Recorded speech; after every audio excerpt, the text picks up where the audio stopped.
శ్రీ గురు దత్తాత్రేయ మాస శివరాత్రి 15 మే 2026. ప్రతి నెల మాస శివరాత్రి వస్తుంది. అయితే వైశాఖ మాసంలో వచ్చే మాస శివరాత్రి చాలా పవర్ఫుల్. శుక్రవారము, అందులో మాస శివరాత్రి రావటం.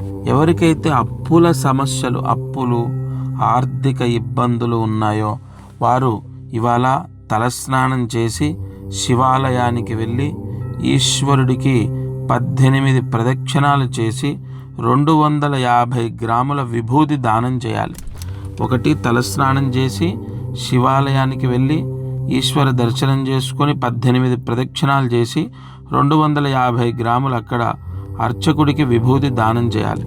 అయిపోయాక ఇంటికి వచ్చిన తర్వాత భోజనం చేసే ముందు, అంటే మీరు 12ంటికి లేదా 12:30, 1, 1:30, 2, 2:30, 3, 3:30 ఈ మధ్యలో ఉపవాసం ఉంటే పలహారం చేసే ముందు లేదా భోజనం చేసే ముందు కనకధారా స్తోత్రాన్ని పారాయణ చేయాలి లేదా వినాలి.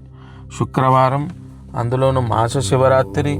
అలాగే ఇక్కడ నక్షత్రం అశ్విని నక్షత్రం ఉంది.